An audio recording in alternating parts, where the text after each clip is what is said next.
शालिनी अपने माता पिता के साथ फतेहगंज कस्बे में रहती थी। एक दिन शालिनी के पिता ड्यूटी से लौटकर कहते हैं, मेरा ट्रांसफर नैनापुर गांव में हो गया है। पापा, मैंने अपने दोस्तों से सुना है कि नैनापुर गांव में चुड़ैल रहती है जो लोगों की आंखें निकाल कर ले जाती है। ऐसा कुछ नहीं है बेटा, और 6 महीने की तो बात है, फिर हम यहाँ वापस आ जाएंगे। शालिनी का परिवार नैनापुर में एक किराए का मकान लेकर रहने लगता है। शालिनी की शादी तय हो चुकी थी। वो अक्सर देर रात तक बालकनी में अपने होने वाले हस्बैंड से बातें किया करती थी। एक दिन पड़ोस वाली औरत शालिनी के घर आती है। मैंने देखा है आपकी बेटी रात के 2 बजे तक बालकनी में खड़े होकर बातें करती रहती है। उससे कहिए 11 बजे के बाद घर से बाहर ना निकला करे। क्या आपको पता नहीं कि गांव में आंखें निकालने वाली भूतनी घूमती रहती है? बहन जी, हम इन सब अंधविश्वासों पर यकीन नहीं करते। एक रात जब शालिनी की माँ और पिता सो रहे थे तो दोनों को अचानक शालिनी के चीखने की आवाज आती है। वो दोनों दौड़कर ऊपर शालिनी के कमरे में जाते हैं। माँ, मुझे कुछ दिखाई नहीं दे रहा। वो चुड़ैल, माँ वो चुड़ैल मेरी आंखें ले गई। मेरी बच्ची, ये क्या हो गया? जब लड़के वालों को पता लगता है कि शालिनी अंधी हो गई है तो वे शादी तोड़ देते हैं। माफ करना शालिनी, मेरे घर वाले ये शादी करने के लिए मना कर रहे हैं। पिताजी, मुझे मेरी आंखें वापस चाहिए।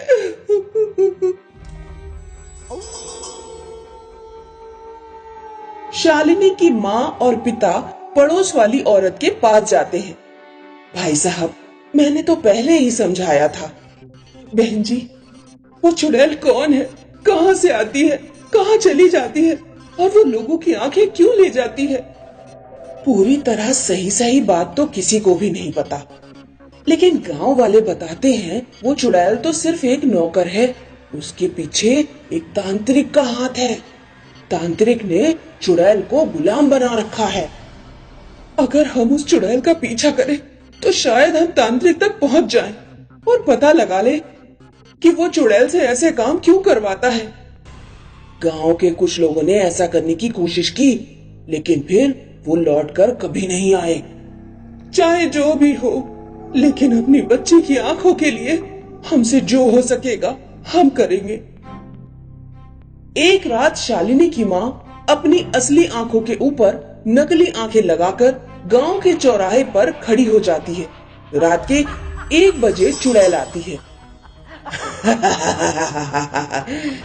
शिकार, वो भी चौराहे पर।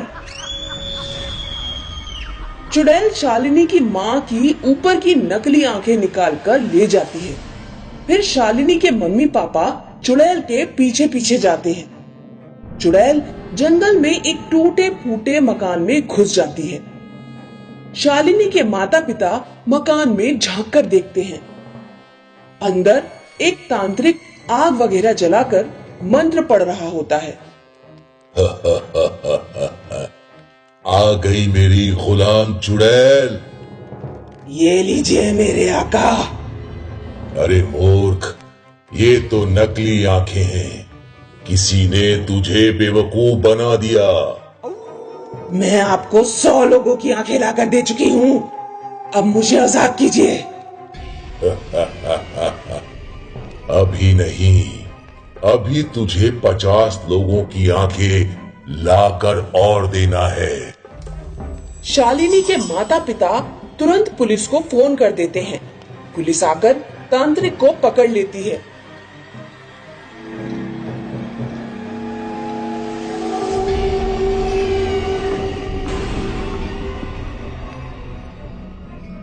इन सबको मार दे चुड़ैल।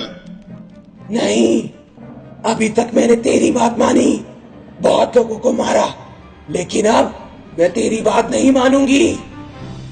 पुलिस वाला तांत्रिक के माथे पर रिवॉल्वर रखकर पूछता है, क्यों करता है ये सब? मैं ये आंखें अंग तस्करों को बेच देता हूँ। एक आंख का जोड़ा लाखों में बिकता है। तूने चुड़ैल से जितने लोगों की आंखें निकलवाई हैं, चुड़ैल से कहकर उनकी आंखें वापस ठीक करवा, वरना तुझे यहीं गोली से उड़ा दूंगा। नहीं नहीं, ऐसा मत करना।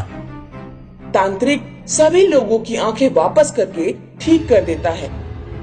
पुलिस वाले तांत्रिक को पकड़कर ले जाते हैं। शालिनी अपनी आंखें वापस पाकर बहुत खुश होती है।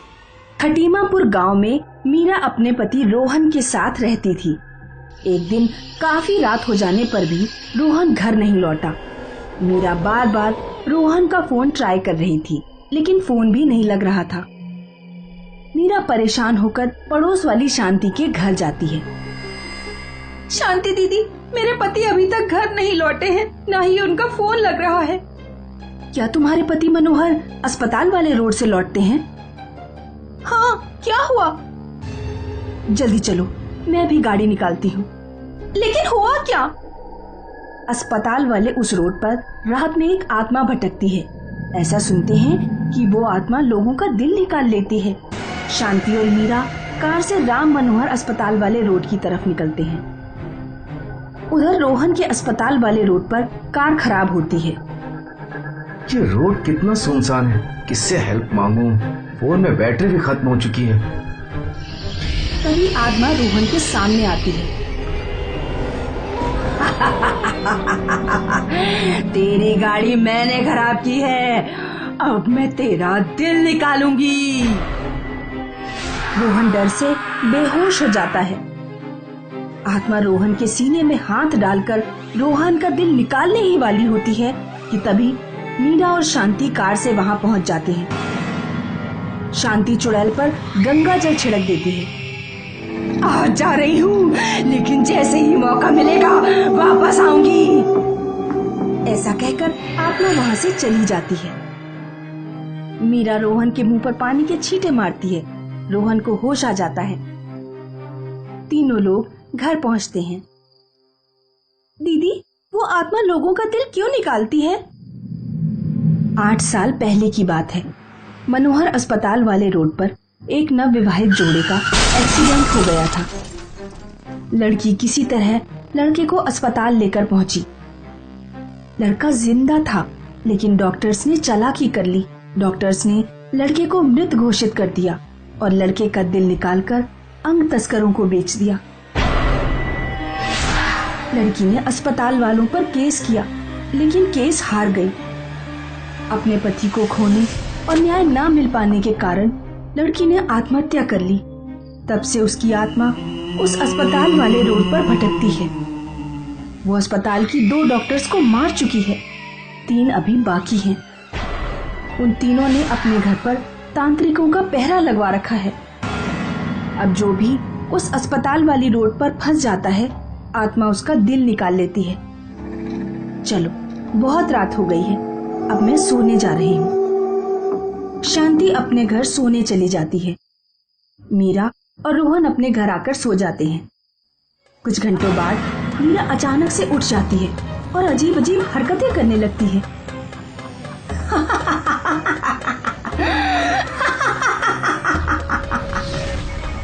रोहन घबराकर उठ बैठता है।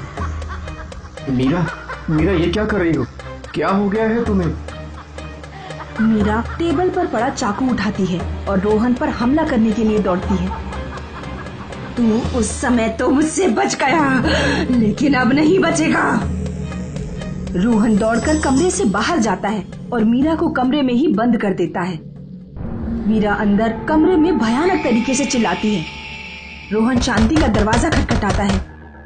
शांति दरवाजा खोलती है। शांति दीदी, मीरा को अचानक पता नहीं क्या हो गया, वो मेरे ऊपर हमला कर रही। लगता है वो अस्पताल वाले रोड की आत्मा मीरा के शरीर में घुस गई है। मैं अभी फोन करके तांत्रिक को बुलाती हूँ। शांति फोन करती है और तांत्रिक को बुलाती है। कुछ देर बाद तांत्रिक आता है और दरवाजा खोलता है। कौन है तू और इन लोगों को क्यों सता रही है? चुप कर बुड्ढे, कुछ नहीं बताऊंगी मैं तुझे। अगर नहीं बताएगी तो मैं तुझे हनुमान चालीसा पढ़कर भस्म कर दूंगा। मैं अल्पना हूँ। उन डॉक्टर्स ने मुझसे मेरे पति को छीन लिया। हम दोनों एक दूसरे से बहुत प्यार करते थे।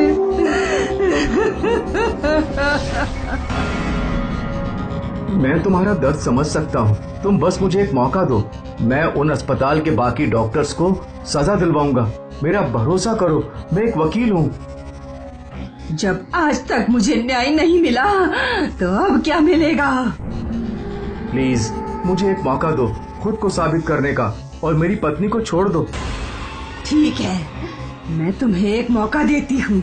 अगर उन डॉक्टर्स को तुम सजा नहीं दिलवा पाए तो मैं वापस आऊंगी। इतना कहकर आत्मा मीरा के शरीर को छोड़ देती है।